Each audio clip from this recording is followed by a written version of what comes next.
Assalamualaikum dear students, welcome back to my YouTube channel. Today we will solve question number 5, 6 and 7 of exercise 1.2.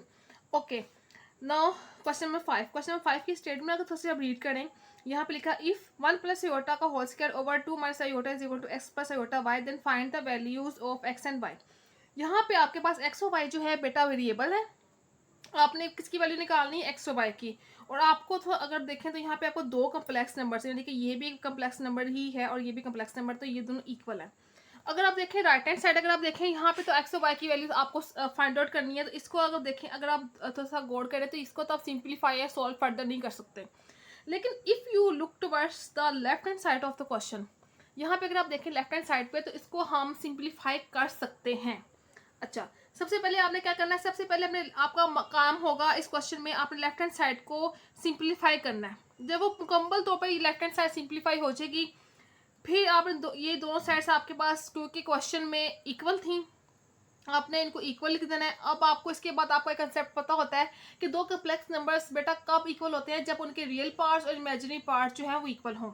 तो यही एक working rule है जो कि question number 5, 6 और 7 इन ये तीनों क्वेश्चन सेम है और इनमें यही वर्किंग रूल जो है वो एप्लीकेबल है तीनों के तीनों में। अब हम इसको करते हैं सोल्व। सबसे पहले मैंने आपको बताया था right hand side as it is लिखेंगे, साथ साथ आपने सिर्फ लेफ्ट हैंड साइड को पहले देखना है, इसको सिंप्लीफाई करना है। अब यहाँ पे आपने लेफ्ट हैंड साइड के ऊपर अगर आप देखें इसके न्यूमरेटर में, तो यहाँ पे आपके लिखा होगा 1 प्लस योटा का होल स्क्वायर। तो आपने एक फॉर्मूला पढ़ा होगा a प्लस बी का whole square is equal to A square plus B square plus 2ab। Here यहाँ पे जो 1 आपको नजर आ रहा है ये क्या है, a, पहली वैल्यू a है, प्लस दूसरी वैल्यू b है, a प्लस बी का होल स्क्वायर। तो इसका फॉर्मूला हमने ओपन कर लेना है, a का स्क्वायर मतलब 1 का स्क्वायर, प्लस फॉर्मूले का 2 फॉर्मूले का, a की जगह हम लिखेंगे 1, b की जगह लिखेंगे आयोटा, प्लस फॉर्मूले का b का स्क्वायर, b यहाँ पे था आयोटा, आयोटा का स्क्वायर। अब यहाँ पे right hand side again as it is आ जाएगी। यहाँ पे अगर आप देखें 1 का स्क्वायर मतलब 1 को 1 से मल्टीप्लाई करें तो 1 ही आंसर आ जाएगा, 2 को 1 से मल्टीप्लाई करें तो 2 आएगा, 2 को आयोटा के साथ मल्टीप्लाई करें तो 2 आयोटा आ जाएगा। यहाँ पे आपको नजर आ रहा है बेटा आयोटा स्क्वायर, आयोटा स्क्वायर की वैल्यू आपने मेमोराइज करनी है, ये आपको पेपर में गिवन नहीं होती है। Iota square is equal to -1। So यहाँ पे आयोटा स्क्वायर की जगह हम लिखते हैं -1, right hand side as it is आ जाएगी। इसके बाद हमने क्या किया, प्लस माइनस क्या होता है, प्लस माइनस माइनस, बाकी आपके पास पूरा का पूरा एक्सप्रेशन ये सेम है और ये वाला भी सेम है। इसके बाद अगर आप देखें यहाँ पे आपको पता है कि ये और ये दोनों रियल पार्ट्स हैं, आपको पता है रियल पार्ट जो है वो आपस में सिंप्लीफाई होते हैं। +1 -1 को साथ लिख दिया और +2 आयोटा जो इधर लिख दिया, बाकी सारा एक्सप्रेशन नीचे और ये वाला एक्सप्रेशन ये सेम है। अब यहाँ पे देखें 2 terms with opposite sign cancel out each other. यहाँ पे +1 है, जब पे कोई साइन नहीं होता वो प्लस होता है, ये प्लस और माइनस कट जाएंगे तो यहाँ पे कुछ भी नहीं बचेगा, 0 बचेगा। इसके बाद अगर आप देखें अब जो हमारे पास +1 तो -1 तो कैंसिल हो गया था, अब जो हमारे पास रिमेनिंग बच गया वो हमने लिख दिया, ऊपर 2 आयोटा बचा, नीचे 2 माइनस आयोटा बचा और right hand side as it is आ रही है। इसके बाद तो मैंने आपको बताया था जब भी आपको डिनोमिनेटर, ये डिनोमिनेटर है, जब भी आपको डिनोमिनेटर में आयोटा नजर आएगा तो आपको पता चल जाना चाहिए कि आपने डिनोमिनेटर में आयोटा को एज इट इज नहीं छोड़ना। उसको फर्दर सॉल्व करने का तरीका क्या होता है, आपने रैशनलाइज करना होता है। रैशनलाइज करने का तरीका क्या होता है कि जो डिनोमिनेटर वाले टर्म्स हैं उनको आपने लिख देना है, उन्हीं के साथ मल्टीप्लाई करना, उसी के साथ डिवाइड करना है। लेकिन यहाँ पे अगर माइनस होगा तो ऑपोजिट साइन प्लस के साथ मल्टीप्लाई डिवाइड करेंगे, यहाँ पे अगर प्लस होगा तो उसके ऑपोजिट साइन यानी कि माइनस के साथ मल्टीप्लाई डिवाइड करेंगे। यहाँ पे आपको केस नजर आ रहा है कि योटा यहाँ पे जो है बीच में माइनस का साइन है, तो इसका जो ऑपोजिट है प्लस है, माइनस का ऑपोजिट प्लस, प्लस का ऑपोजिट माइनस, तो ऑपोजिट साइन यहाँ पे करके उसी पूरे एक्सप्रेशन के साथ मल्टीप्लाई डिवाइड करेंगे। इसको हम बोलते हैं रैशनलाइजेशन। अब बेटा हमें रैशनलाइजेशन तक बात आपको समझ आ गई है ना। रैशनलाइजेशन अब हमने आपको बताया था कि यहाँ पे माइनस क्या है तो प्लस का साइन लिखेंगे और वो सारी टर्म्स ऐसी उसी के साथ मल्टीप्लाई डिवाइड करेंगे। अब यहाँ पे 2 आयोटा जो है इस पूरे के साथ मल्टीप्लाई हो रहा है, 2 को 2 से मल्टीप्लाई करें 4 और 7 आयोटा आ जाएगा, ठीक है। Plus sign as it is 2, यहाँ पे 1 है, 2 को 1 से मल्टीप्लाई करेंगे 1 और आयोटा को आयोटा से मल्टीप्लाई करेंगे आयोटा का स्क्वायर। यहाँ पे अपन देखें तो यहाँ पे एक फॉर्मूला जो होता है वो यूटिलाइज हो रहा है। अगर आपने एक फॉर्मूला पढ़ा हो, मैंने आपको प्रीवियस वीडियोस में भी बताया था, a minus B into A plus B is equal to A square minus B square, ये एक फॉर्मूला है। अच्छा, अब यहाँ पे आपको देखें ये अगर आप देखें तो ये आपके पास ये इस तरह की फॉर्म नहीं बन रही, ये देखें 2 minus iota into 2 plus iota, अब यहाँ पे देखें, यहाँ पे a माइनस बी था, a प्लस बी था, तो हम क्या कर रहे थे, a का स्क्वायर माइनस b का स्क्वायर। यहाँ पे भी a माइनस बी है और a प्लस बी है, मतलब ये पहली टर्म a है, दूसरी टर्म क्या है b। पहली टर्म क्या a है, दूसरी टर्म क्या b, a minus B a plus B. तो हमने क्या निकाला, a का स्क्वायर। a का स्क्वायर का मतलब है ये 2 का स्क्वायर माइनस फॉर्मूले का b का स्क्वायर मतलब योटा का स्क्वायर। अब बेटा यहाँ ये चीज़ हमने जब फॉर्मूला अप्लाई किया तो ये फॉर्मूला हमारे पास यहाँ पे आ गई है।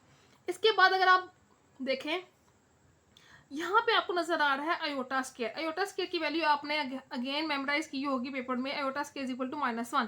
तो जहाँ पे भी अयोटा स्क्वायर नजर आए वहाँ पे -1 पुट कर देना है, बाकी एक्सप्रेशन एज इट इज है। यहाँ पे भी अगर आप देखें 2 का स्क्वायर 2 टू द 4। इसी तरह अयोटा का स्क्वायर की वैल्यू आपके पास क्या थी, -1, वो हमने पुट कर दी, बाकी एक्सप्रेशन राइट हैंड साइड वाला सेम टू सेम जो है कॉपी कर लिया। अब यहाँ पे आपको देखिए माइनस माइनस क्या होता है, प्लस। तो जब -1 प्लस करेंगे तो ये बस क्या बन जाएगा, 4 + 1। और 4 + 1 क्या होता है, 5। तो मैंने यहाँ पे 5 डायरेक्ट लिख लिया। अब यहाँ पे देखें 4 अयोटा तो एज इट इज रहेगा, प्लस माइनस माइनस माइनस आ जाएगा और 2 वन द 2, ठीक है, बाकी सारा एज इट इज। इसके बाद आपको पता है, इसके बाद हमने क्या करना है, हमने ये 5 जो है एक्चुअली इसके साथ रियल पार्ट के साथ भी डिवाइड हो रहा है और इमेजिनरी पार्ट के साथ भी डिवाइड हो रहा है। तो मैंने इसको क्या कर दिया, स्प्लिट कर दिया। स्प्लिट करने का मतलब होता है कि इसको अलग अलग करके लिख दिया, मतलब कि इसको हमने रियल पार्ट के साथ भी लिख दिया, इमेजिनरी पार्ट के साथ भी लिख दिया। 5 जो है वो 2 के साथ अलग कर दिया, -2 के साथ अलग कर दिया, और 4 अयोटा के साथ 5 अलग करके लिख दिया। अब उसने हमें क्वेश्चन में गिवन था, यहाँ तक हमारी लेफ्ट हैंड साइड पूरी सॉल्व हो चुकी है जो कि मैं क्वेश्चन में गिवन थी। अब राइट हैंड साइड हमारे पास ये थी क्वेश्चन में, उसने कहा था कि हमें किसकी वैल्यू चाहिए, एक्स और वाई की। अब हमें पता है कि दो कॉम्प्लेक्स नंबर्स इक्वल होने का मतलब यही है कि उनके रियल पार्ट्स भी इक्वल है और उनके इमेजिनरी पार्ट्स भी इक्वल है। रियल पार्ट का मतलब जिसमें ओटा नजर नहीं आ रहा वो रियल पार्ट है, जो कि ये है, ठीक है। जब हम कंपेयर करेंगे तो एक्स की वैल्यू हमारे पास यहाँ पे आएगी -2/5। और जब इमेजिनरी पार्ट कौन सा पार्ट होता है, मैंने आपको बताया था जिसके साथ आपको अयोटा नजर आएगा, ठीक है। ये अयोटा वाली जो है ये इमेजिनरी पार्ट है। तो अयोटा के साथ ये वाई, मतलब अयोटा को आप अयोटा वाली जो है इमेजिनरी पार्ट है, इनको जब हम इक्वेट करेंगे तो वाई की वैल्यू यहाँ पे क्या आएगी, 4/5। तो हमारा जो मेन टारगेट, जो हमारा मेन मकसद था एक्स और वाई की वैल्यू निकालना, वो हम इस क्वेश्चन में निकाल चुके हैं। Now question number 6। Question number 6 के स्टेटमेंट अगर आप उसे रीड करें, if 2x + iota y into मतलब multiplication, into 1 - iota is equal to 4 + 2 iota, then find the values of x and y। Again हमारे पास दो कम्प्लेक्स नंबर्स इक्वल हैं। यहाँ पे देखें तो ये दोनों कम्प्लेक्स नंबर्स आपस में क्या हो रहे हैं, मल्टीप्लाई। और यहाँ पे कम्प्लेक्स नंबर सिंपल है। यहाँ अगेन हम यहाँ से नजर आ रहा है कि हमने एक्स और वाई की वैल्यू तो निकालनी है, लेकिन अगर आप लेफ्ट हैंड साइड की तरफ देखें तो दो कम्प्लेक्स नंबर्स में आपस में क्या हो रहा है, मल्टीप्लाई, मल्टीप्लिकेशन। और यहाँ पे सिर्फ कॉम्प्लेक्स नंबर सिंपल लिखे हुए हैं। तो कहने का मतलब मकसद ये है, अगेन वही वर्किंग रूल हमारे यहाँ पे यूटिलाइज होगा। राइट हैंड साइड हमारे पास एज इट इज रहेगी जब तक कि लेफ्ट हैंड साइड हमारे पास पूरी सिंप्लीफाई नहीं हो जाती। और सिंप्लीफाई करने का तरीका आपको साफ साफ पता चल रहा है कि यहाँ पे आपस में दो कम्प्लेक्स नंबर्स क्या हो रहे हैं, मल्टीप्लाई। जब पूरे मल्टीप्लाई करके सिंप्लीफाई करेंगे देन इन दोनों को इक्वेट करेंगे। अगेन वही वाली बात है कि दो कम्प्लेक्स नंबर इक्वल कब होते हैं, जब उनके रियल पार्ट्स और imaginary parts both are equal और सेम, एक ही बात है। अब बेटा हमने क्या किया है, अगेन वही जो हमने प्रीवियस क्वेश्चन 5 में किया था वही हम वर्किंग रूल फॉलो करेंगे। अब right hand side again same, ठीक है। यहाँ पे आपको इस क्वेश्चन में आपको नजर आ रहा है कि दोनों मल्टीप्लाई हो रहे हैं। अच्छा, हमने क्या किया है, इस पूरे स्टेटमेंट को हमने उतार लिया क्योंकि हमें इसको सॉल्व करना है। अब इसके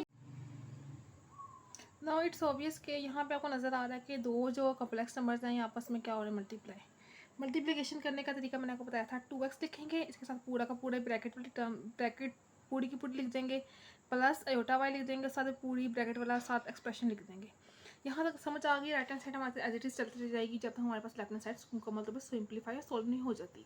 इसके बाद आपको बताया था 2x को जब 1 के साथ मल्टीप्लाई करेंगे 2x आ जाएगा, 2x को जब अयोटा से मल्टीप्लाई करेंगे तो 2x अयोटा आ जाएगा। यहाँ पे जब कोई साइन नहीं होता तो इट्स ऑब्वियस के पॉजिटिव साइन है। पॉजिटिव साइन से हमारे जो ब्रैकेट के अंदर टर्म्स हैं उनके साइन पे कोई फ़र्क नहीं पड़ता। पॉजिटिव वाली जो है वो पॉजिटिव ही रहती है और नेगेटिव वाली जो नेगेटिव ही रहती है। इसी तरह अयोटा वाई को जब हम 1 से मल्टीप्लाई करेंगे तो अयोटा वाई आएगा, अयोटा को अयोटा से मल्टीप्लाई करेंगे तो अयोटा स्क्वायर और साथ वाई भी आएगा। अब बाय अगेन प्लस का साइन था तो ब्रैकेट के अंदर जो टर्म्स हैं उनके साइन पे कोई फ़र्क नहीं पड़ेगा, माइनस के कैसे फ़र्क पड़ता है। अब यहाँ पे आपने क्या किया है, पहले टर्म पॉजिटिव थी पॉजिटिव रहेगी, दूसरी टर्म नेगेटिव थी नेगेटिव रह गई। अयोटा अयोटा से मल्टीप्लाई किया अयोटा स्क्वायर और साथ वाई आ गया। अब यहाँ पे अगर आप देखें, यहाँ पे हमें यहाँ पे अयोटा स्क्वायर नज़र आ रहा है। अयोटा स्क्वायर की वैल्यू हमें क्या पता है, -1। तो हमने पूरा एक्सप्रेशन बाकी सेम उतार लिया है। आयोटा की जगह मैंने क्या पुट कर दिया -1। राइट हैंड साइड तो अभी सब हम पहले बता चुके हैं कि सेम टू सेम ही आएगी। इसके बाद आपने क्या किया है, माइनस माइनस प्लस, और y को जब 1 से मल्टीप्लाई करें तो y आता है, बाकी सारा एक्सप्रेशन सिमिलर है और ये वाला एक्सप्रेशन में सिमिलर है। अब यहाँ पे आपको पता है कि रियल पार्ट्स कौन कौन से हैं। एक रियल पार्ट आपको ये है, आयोटा के बगैर वाला रियल पार्ट होते हैं, आपको बताया था ना, ये वाला और ये वाला रियल पार्ट है। 2x पॉजिटिव प्लस y ये साथ लिख दूंगी, और आयोटा वाले जो टर्म्स हैं जिनको हम इमेजिनरी पार्ट करते हैं उनको साथ लिख देंगे, -2x iota plus y iota, और right hand side as it is रहेगी। अब 2x प्लस y को मैं एज इट इज़ रहने दूंगी। यहाँ पे अगर आप देखें इन दोनों टर्म्स में आपको कुछ ना कुछ कॉमन नज़र आ रहा होगा। कॉमन यहाँ पे क्या है, आयोटा। कॉमन का मतलब ये होता है कि ऐसा नंबर या कोई ऐसी टर्म या कोई ऐसा वेरिएबल जो कॉमन का मतलब है कि जो हर एक के पास हो। जैसे कि मैं आप बच्चों से पूछूँ कि आप लोगों में क्या चीज़ कॉमन है, तो आप कहेंगे कि हम एक ही क्लास में एक ही सब्जेक्ट इस वक्त हम पढ़ रहे हैं मैथमेटिक्स, और हमारा सिलेबस सेम है, हमारा सब कुछ सेम है, तो ये हमारा कॉमन चीज़ है। इसी तरह हम यहाँ पे आयोटा देखें, यहाँ पे आयोटा का जब मैं बाहर निकालूंगी तो आयोटा के अलावा जो भी बचेगा उसको ब्रैकेट के अंदर लिख दूंगी। यहाँ पे -2x लिखूंगी, आयोटा को बाहर लिख दिया ना, तो यहाँ पे जो बच गया आयोटा के अलावा क्या बचा, -2x वो लिख दिया, और यहाँ पे आयोटा के अलावा आपको क्या नजर आता है, y वो लिख दिया। अब यहाँ पे आपने अगेन हमें पता है कि दो का कॉम्प्लेक्स नंबर्स इक्वल क्या होते हैं, जब उनके रियल पार्ट्स और इमेजिनरी पार्ट्स दोनों इक्वल। रियल पार्ट यहाँ पे क्या है, 4 किसके इक्वल आएगा, इस वाले के रियल पार्ट यहाँ पे क्या है, 2x plus Y, 2x plus Y is equal to 4। इसी तरह इमेजिनरी पार्ट आयोटा वाला होता है, -2x प्लस वाई किसके इक्वल आएगा, इमेजिनरी पार्ट वाले 2 के। ठीक है, अगेन 2x प्लस वाई इसका रियल पार्ट इसके रियल पार्ट की इक्वल कर दिया, इसका इमेजिनरी पार्ट इसकी इमेजिनरी पार्ट की इक्वल कर दिया। अब यहाँ पे हमारे पास दो इक्वेशंस हैं, दो ही वेरिएबल्स हैं, हम इनको सॉल्व करेंगे और अल्टीमेटली जो हमारा गोल है एक्स और वाई की वैल्यूज फाइंड आउट करना वो हम निकालेंगे।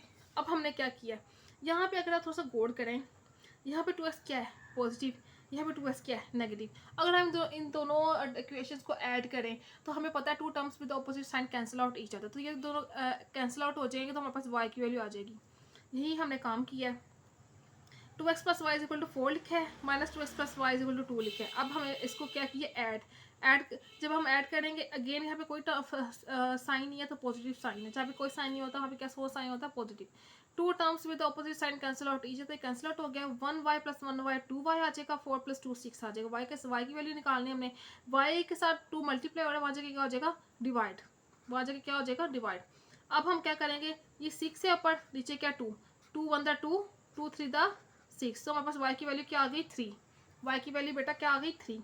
अब हमने y की वैल्यू तो आ गई, हमने किसकी वैल्यू निकालनी है, x की। आपके पास दो इक्वेशन थी ना, equation number 1 and equation number 2। अब दोनों में से किसी एक इक्वेशन में, इट्स अप टू यू, ये आपकी चॉइस है, आप दोनों में से किसी एक इक्वेशन में y की वैल्यू पुट करें, उसको सिंप्लीफाई करें तो आपके पास x की वैल्यू आ जाएगी, x की वैल्यू आ जाएगी। बस आपने ये चीज़ थोड़ी सी ध्यान में रखनी है कि जो सी मर्जी इक्वेशन में डालें, आपने सिंप्लीफिकेशन आपकी सही होनी चाहिए। मैंने क्या किया है, मैंने इक्वेशन 1 पे जो है वो मैंने y की वैल्यू डाल दी है। इक्वेशन 1 हमारे पास क्या थी, 2x plus Y equal to 4। यहाँ पे y की वैल्यू हमारे पास क्या निकली थी 3, जहाँ पे आपको इक्वेशन में y नजर आ रहा है वहाँ पे मैंने क्या पुट कर दिया 3। अब हमने वैल्यू यहाँ पे किसकी डाली, x की, 2x यहाँ पे रहेगा, 2x के साथ 3 क्या हो रहा है प्लस, वहाँ जाके क्या हो जाएगा माइनस। तो मैंने क्या बताया था, यहाँ पे अगर कोई चीज़ प्लस हो रही है तो वहाँ जगह हो जाती है माइनस, यहाँ पे कोई चीज़ माइनस हो रही है तो वहाँ जगह क्या हो जाती है प्लस। तो ये प्लस हो रहा था, वहाँ जगह माइनस हो गया। अब 2x is equal to 4 minus 3, अब 2x is equal to 4 minus, 4 में से 3 को सब्ट्रैक्ट करेंगे तो हमारे पास क्या आंसर आएगा 1। x के साथ 2 क्या हो रहा है, मल्टीप्लाई, तो हमें तो सिर्फ x की वैल्यू चाहिए, x के अलावा हमें सारा कुछ उधर उठा कर ले जाना। यहाँ पे अगर कोई चीज़ मल्टीप्लाई हो रही होगी तो वहाँ जाकर डिवाइड हो जाएगी, यहाँ पे कोई चीज़ डिवाइड हो रही है तो वहाँ जाकर मल्टीप्लाई हो जाएगी। x के साथ 2 मल्टीप्लाई हो रहा है तो वहाँ जाकर क्या हो जाएगा डिवाइड, तो 1 को जब 2 से डिवाइड कर तो 1/2 आंसर आ जाता है। ठीक है, अब हमने x और y की वैल्यू निकालनी थी, x की वैल्यू ये और y की वैल्यू ये, सो हमारा क्वेश्चन जो है कंप्लीट हो जाएगा। x की वैल्यू हमारे पास निकली 1/2, y की वैल्यू हमारे पास निकली है 3। Now question number 7, find the values of a and b। हमने किसकी वैल्यू निकालनी है, a और b की। इफ़ हमारे पास क्या गिवन है, a plus B iota into, dot डालना है या ना डालें इस ऑब्वियस की मल्टीप्लिकेशन हो रही है, इनटू 1 प्लस ये iota is equal to -8 plus 11 iota. Again आपके पास राइट हैंड साइड जो है वो सिमिलर कॉपी होती जाएगी जब तक हमारे पास लेफ्ट हैंड साइड जो है वो सिंप्लीफाई नहीं हो जाती। यहाँ पे दो कम्प्लेक्स नंबर्स आपस में बेटा क्या हो रहे हैं, मल्टीप्लाई हो रहे हैं। तो हमने एक कम्प्लेक्स नंबर को मल्टीप्लाई करना है सबसे पहले। अच्छा, सबसे पहले हमने कहा कि पूरी जो हमारे पास है जो एक्सप्रेशन गिवन है उसको हमने सेम टू सेम कॉपी कर लिया जो कि क्वेश्चन में हमें गिवन था। अब ये दोनों आपस में कम्प्लेक्स नंबर्स क्या हो रहे हैं, मल्टीप्लाई। सबसे पहले मल्टीप्लिकेशन का तरीका मैंने आपको बताया था, पहले ए लिखेंगे, ए के साथ पूरा का पूरा ब्रैकेट समेत एक्सप्रेशन लिख देंगे, प्लस बी आयोटा और साथ पूरा का पूरा ब्रैकेट एक्सप्रेशन समेत लिख दूंगी। ठीक है, अब राइट हैंड साइड सिमिलर ही कॉपी हो रही है। अब यहाँ पे ए को 1 से मल्टीप्लाई करेंगे तो ए ही आएगा, 3 आयोटा को ए से मल्टीप्लाई करेंगे तो 3 ए आयोटा आएगा। अगेन यहाँ पे प्लस कोई साइन नहीं है, मतलब कि पॉजिटिव साइन है तो ये सिमिलर साइंस आएंगे, ये पॉजिटिव था पॉजिटिव आया, ये पॉजिटिव था ये पॉजिटिव आ गया। अब यहाँ पे बी आयोटा जो है इस पूरे साथ मल्टीप्लाई हो रहा है, बी आयोटा को 1 से मल्टीप्लाई करेंगे तो बी आयोटा आएगा, बी आयोटा को जब 3b आ गया, आयोटा का से मल्टीप्लाई किया तो आयोटा स्क्वायर आ गया। अगेन यहाँ पे पॉजिटिव साइन है, पॉजिटिव साइन से क्या होगा, हमारे जितने भी ब्रैकेट के अंदर टर्म्स हैं उनके साइन सिमिलर रहेंगे। ये पॉजिटिव था, पहले वाला पॉजिटिव आ गया, दूसरे में पॉजिटिव था, ये पॉजिटिव आ गया। अब इसके बाद हमने यहाँ पे देखा, यहाँ पे आपको क्या गिवन है, आयोटा स्क्वायर की वैल्यू बेटा क्या होती है, -1। यहाँ पे मैंने आयोटा स्क्वायर की वैल्यू पुट की -1। बाकी पूरा एक्सप्रेशन अगर आप देखें तो मैंने बिल्कुल सिमिलर लिखा है, यहाँ से भी और यहाँ से भी। इसके बाद मुझे पता है प्लस माइनस माइनस, तो ये यहाँ पे क्या आएगा, -3b। ठीक है, अब मुझे पता है कि ये जो -3b है और a है ये दोनों रियल पार्ट्स हैं। रियल पार्ट्स क्या होता है, जिसमें आपको आयोटा नज़र नहीं आ रहा होता, तो इनको दोनों को साथ लिख दिया, और आयोटा वाले जो आपको टर्म्स नजर आ रहे हैं उनको साथ लिख दिया इमेजिनरी पार्ट्स वाले को। 3a iota plus b iota, right hand side आपके पास सिमिलर कॉपी होती जा रही है। इसके बाद अगर आप देखें तो ये वाला पार्ट जो है ये आपके पास रियल पार्ट है, ये आपके पास इमेजिनरी पार्ट है। इमेजिनरी पार्ट में आपके पास एज प्रीवियस क्वेश्चंस आपने नोट किया कि यहाँ पे आयोटा जो है दोनों टर्म्स में मौजूद है। आयोटा का जो मैं बाहर लिखूंगी, आयोटा के अलावा जो भी टर्म्स बचेंगे उनको अपने ब्रैकेट के अंदर लिख देना है। यहाँ पे आयोटा के अलावा आपके पास बचा है 3a प्लस लिखेंगे, और यहाँ पे आयोटा के अलावा आपके पास बचा है b, तो b लिख दिया, बाकी सिमिलर हो गया। अब अगेन हमें पता है कि दो कम्प्लेक्स नंबर इक्वल कब होते हैं, जब उनके real parts imaginary parts equal होते हैं। ये real part left hand side का ये इस दूसरे ये रियल पार्ट की इक्वल आ जाएगा, a - 3b = -8 आ जाएगा, और ये इमेजिनरी पार्ट आयोटा वाला पार्ट इमेजिनरी पार्ट है तो वो इक्वल आ जाएगा, 3a + b = 11। यहाँ पे अगेन आपके पास दो इक्वेशंस बन जाएंगी। अब आपके पास दो इक्वेशंस हैं, दो वेरिएबल्स हैं। वेरिएबल्स कौन सी हैं, ए और बी। हमने ए और बी की वैल्यू फाइंड आउट करनी है। अगेन हम इसको साइमल्टेनियसली सॉल्व करेंगे, हमारे पास ए और बी की वैल्यू आ जाएगी। अगर आप यहाँ पे थोड़ा सा इसको नोट करें, यहाँ पे आपके पास है b के साथ -3 है, यहाँ पे b पॉजिटिव तो है लेकिन b के साथ 1 है। अगर मैं यहाँ पे इस क्वेश्चन नंबर 2 को 3 से मल्टीप्लाई कर दूँ, मैं को 3 से मल्टीप्लाई क्यों कर रही हूँ, बिकॉज मुझे पता है कि यहाँ पे b के साथ -3 है। अगर यहाँ पे मैं b के साथ किसी ना 3 ले आऊँ जो कि मल्टीप्लाई करके ले आऊँगी, तो ये प्लस है ये माइनस है। Again two terms with opposite sign cancel out each other. जब b कैंसिल हो जाएगा तो ऑब्वियसली हम a की वैल्यू हमारे पास आ जाएगी। तो वही मैंने काम किया, इस पूरी क्वेश्चन को मैंने किसी मल्टीप्लाई किया 3 से, ताकि हमारे पास ये जो कोफिशिएंट है b का वो क्या हो जाए, सिमिलर। यहाँ पे भी 3 हो जाएगा और इसी क्वेश्चन वाली क्वेश्चन में भी 3 हो जाएगा, और ऑपोजिट साइन है तो ऑब्वियसली कैंसिल आउट हो जाएंगे। मैंने क्या किया है, मैंने इस पूरी क्वेश्चन को सबसे पहले 3 से मल्टीप्लाई किया, 3 था 9, साथ a आ गया प्लस, और यहाँ पे 1 था 3 था 3 और साथ b आ गया। अब 3 को जब मैं 11 से मल्टीप्लाई करूँगी तो इट्स ऑब्वियस कि 33 का आंसर आ जाएगा। सबसे पहले मैं इसको मल्टीप्लाई किया तो ये मेरे पास ये इक्वेशन बन गई है। ठीक है, इसके बाद मैं क्या करूँगी, मैं ऐड करूँगी, कौन सी वाली इक्वेशन को ऐड करूँगी, एक मेरे पास ये इक्वेशन नंबर 1 है ये वाली, ठीक है, और ये जो इक्वेशन जो न्यू वाली बनी है इसको 3 का नाम दे दें, बेशक यहाँ पे भी 3 कर लें। ठीक है, ये न्यू वाली इक्वेशन बनी जो मैंने 3 से मल्टीप्लाई करके बनी है, ये वाली इक्वेशन, इन दोनों को ऐड करूँगी। अब a - 3b = -8, 9a + 3b = 33। अब अगेन जब मैं इसको ऐड करूँगी तो two terms with opposite sign cancel out each other. ये -3b था, ये पॉजिटिव 3b था।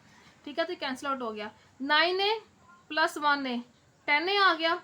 अब प्लस माइनस माइनस होता है, 33 में से जब हम 8 सब्ट्रैक्ट करेंगे तो 25 ऑब्वियसली आएगा। साइन कौन सा आएगा, साइन बड़ी वैल्यू का आता है। बड़ी वैल्यू का यहाँ पे बड़ी वैल्यू कौन सी है, दोनों में से 33 और 33 के साथ साइन कौन से है, जहाँ पे कोई साइन नहीं होता तो पॉजिटिव साइन होता है, तो पॉजिटिव साइन आएगा। प्लस माइनस माइनस की है, माइनस करके 25 आंसर आएगा। बड़ी वैल्यू के साथ साइन होता है वही आता है, तो वो पॉजिटिव है, उसको लिखो या ना लिखो कोई फर्क नहीं पड़ता। अब हमारे पास a के साथ 10 क्या हो रहा है, मल्टीप्लाई, तो वहाँ जाके क्या हो जाएगा, डिवाइड। अब हम इसको सिंप्लीफाई कर लेते हैं, या इसको कह सकते हैं कि इसको लोएस्ट फॉर्म में ले जाते हैं। अगर कहने का मतलब ये है कि अगर न्यूमरेटर डिनोमिनेटर अगर एक ही टेबल पे कट हो रहे हो तो हम इसको कट कर लेते हैं। सो 5 × 10 फाइव फाइव 25। तो मैंने जब इन दोनों को कट किया तो मेरे पास ए की वैल्यू आ गई 5/2। यहाँ से मेरे पास ए की वैल्यू तो आ गई। अब हमारे पास एक वेरिएबल की वैल्यू आ गई, तो हमने क्या करना है, इसको किसी भी एक इक्वेशन में पुट करेंगे ए की वैल्यू, तो हमारे पास बी की वैल्यू भी आ जाएगी। मैंने क्या किया है, मैंने इक्वेशन नंबर 1 को लिया है और उसमें ए की वैल्यू पुट की है। इक्वेशन नंबर 1 मेरे पास क्या थी, a minus c b is equal to -8। ये थी हमारे पास इक्वेशन नंबर 1। इक्वेशन नंबर 1 में जहाँ जहाँ ए है वहाँ पे मैंने ए की वैल्यू क्या पुट करनी, 5/2। ए की जगह 5/2 पुट किया, -3 भी इज इक्वल टू -8, मतलब कि जहाँ जहाँ ए इधर था ए की वैल्यू पुट की, बाकी सिमिलर आ गया। अब मैंने यहाँ पे क्या किया है, यहाँ पे अगर आप थोड़ा सा देखें तो ये जो है 3b, यहाँ पे माइनस था, मैं इसको दूसरे साइड पे ले गई हूँ, ये प्लस हो गया। और जो ये कांस्टेंट यहाँ पे नेगेटिव था, ये जब दूसरी साइड पे जाएगा पॉजिटिव हो जाएगा। जब हम कोई भी चीज़ यानी कि नंबर या वेरिएबल या एक्सप्रेशन जब एक साइड से दूसरी साइड पे लेके जाते हैं तो चेंजेस आती हैं। अगर यहाँ पे प्लस हो रहा होगा तो वहाँ माइनस हो जाएगा, यहाँ पे माइनस हो रहा होगा तो वहाँ पे प्लस हो जाएगा, यहाँ पे मल्टीप्लाई हो रहा था वहाँ पे डिवाइड हो जाएगा। इस तरह ये माइनस था, दूसरी साइड पे जाके क्या हो गया प्लस, ये यहाँ पे माइनस था, इसको मैं इस साइड पे ले आई तो ये प्लस हो गया। अब मुझे पता है कि ये फ्रैक्शंस है, ये 5/2 फ्रैक्शन है, तो मैंने इसका क्या लेना है, एलसीएम। 8 के नीचे कुछ नजर नहीं आ रहा था, मतलब 8 के नीचे 1 है। अब 1 और 2 का जब एलसीएम लेंगे तो नीचे तो ऑब्वियसली 2 ही आएगा, ठीक है। अब मैंने क्या किया, 2 को 2 से डिवाइड किया तो 1 आंसर आएगा। 1 को जब 5 से मल्टीप्लाई करूँगी तो 5 1 5, ठीक है। प्लस का साइन एज इट इज। 2 को 1 से नीचे कुछ भी नहीं है ना, 1 कह ले चले हैं, तो मैं क्या करूँगी, इसको डायरेक्ट 2 8 द 16 लिख दूँगी। या इसका दूसरा तरीका समझने के लिए, आसानी के लिए ये होता है कि नीचे 1 है ना, या अगर नीचे कुछ भी नहीं है तो इट्स ऑब्वियस 1 नहीं है, तो आपने क्या करना होता है, आपने डायरेक्ट इसको इससे मल्टीप्लाई करना होता है, कर लेना होता है। या फिर दूसरा तरीका आप ये आसानी के लिए समझ सकते हैं कि जब इसको जब 1 से डिवाइड करेंगे तो ऑब्वियसली 2 ही आएगा, तो 2 को जब 8 से मल्टीप्लाई करेंगे तो 16 आ जाएगा। अब ये तो आपस में क्या हो रहे हैं, ऐड। जब इन दोनों को ऐड किया तो मेरे पास 21 आ गया ऐड करके। अब यहाँ पे अगर आप देखें बी के साथ आपको 3 नजर आ रहा है, इस 3 को रिमूव करना है। अब बी के साथ 3 क्या हो रहा है, मल्टीप्लाई, तो दूसरी साइड पे जाके क्या हो जाएगा, डिवाइड।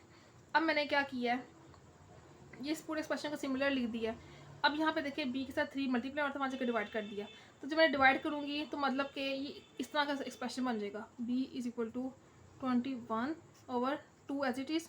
ये डिवाइड होता है, यहाँ से क्या हो जाएगा, ये मल्टीप्लाई हो रहा था ना b के साथ 3, तो ये यहाँ पे मल्टीप्लाई हो रहा है ना, नीचे यहाँ पे जाके डिवाइड हो जाएगा, 3 2 द 6 और 21 एज इट इज़। अब आपके पता है कि जब अगर दोनों एक टेबल पे कट हो रहे हैं तो उसको कट करते हैं, तो यहाँ पे आपके पास यहाँ पे अगर आप देखें तो आएगा 3 2 द 6 एंड 3 7 द 21। तो बी की वैल्यू हमारे पास आ गई बेटा 7/2। सो यहाँ से हमारे पास बी की वैल्यू आई। हमारा मेन टारगेट था ए और बी की वैल्यू फाइंड आउट करना, जो कि उसने हमें क्वेश्चन में कहा था, और वही हमारे पास जो है हमने सोल्व करी। ए की वैल्यू हमारे पास आ गई 5/2 और बी की वैल्यू हमारे पास आ गई 7/2। So that's all for today. Thank you so much जिन्होंने मुझे मेरी हौसला अफजाई की, थैंक यू सो मच।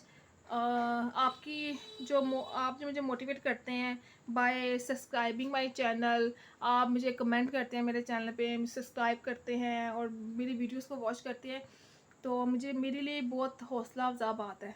और ये है कि जिन्होंने अभी तक भी मुझे लाइक और सब्सक्राइब या मेरे चैनल यूट्यूब चैनल को अपने फ्रेंड्स या क्लास फेलोज या कलीग्स के साथ शेयर नहीं किया, तो काइंडली शेयर इट। और जो मुझे सपोर्ट कर रहे हैं, thank you so much, thank you a lot, literally it means a lot to me. आप मुझे सपोर्ट करते हैं, मेरा यकीन करें, जब आप मेरा चैनल सब्सक्राइब करते हैं, आप मेरे वीडियोस वॉच करते हैं, तो मुझे लगता है कि जैसे कि मतलब कि मेरा मेहनत का सिला मिल रहा है मुझे। और इंशाल्लाह आने वाली वीडियोस में मज़ीद इम्प्रूवमेंट करने की कोशिश करूँगी।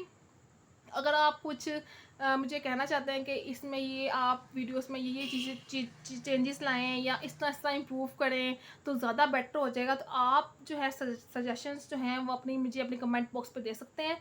And thank you so much, it means a lot for me. And last and not the least, thank you so much. Literally इतना दिल खुश होता है ना कि जब आप लोग मुझे सपोर्ट करते हैं, यकीन करें मेरा दिल बाग बाग हो जाता है। अच्छा, इसके अलावा meet you in the next video, take care and अल्लाह हाफिज़।